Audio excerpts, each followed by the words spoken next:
আরে ও দাদা, আপনার লুঙ্গির পেছনটা তো ছেঁড়া, জয় বাংলা দেখা যাচ্ছে, লুঙ্গিটা সামনের দিকে একটু ঘুরিয়ে পড়ুন। আচ্ছা দাদা, আপনাকে একটা কথা বলবো। হ্যাঁ বলেন। লুঙ্গির পেছন ছিঁড়া জয় বাংলা দেখা যাচ্ছে, সে তো আমি মারলাম। হ্যাঁ। ঠিক আছে, এবার পেছন ছিঁড়া লুঙ্গি সামনের দিকে ঘুরিয়ে পড়লে তোমার সোনার বাংলা দেখা যাবে। আমার তো কথা বেশি বুঝেন নাকি?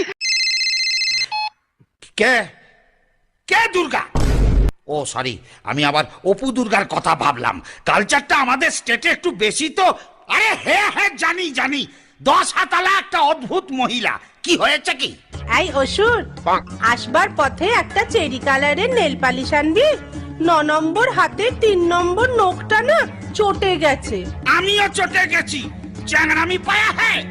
নেল পালিশ কিনে আনবো আমি? পয়সা দিয়ে দেবো, তার উপর ইনসেনটিভ, তোর শিল্পায়ন হবে। হ্যাঁ, শিল্পা শেঠি আমি পাবো? সেটি নয়, শিল্পায়ন। তোর দিকে আমি শিল পাথর ছুড়বো আর চাপা পড়ে শিল্পায়ন হয়ে যাবে তো। এই নাড়ু, টাক, নাড়ু, টাক, টাক। এই,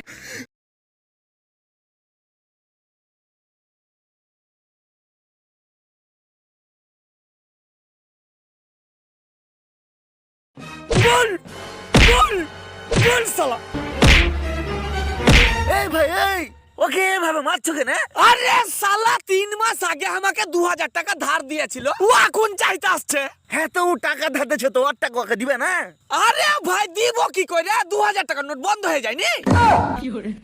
হ্যাঁ হ্যাঁ ঠিকই তো, মারো শালাকে।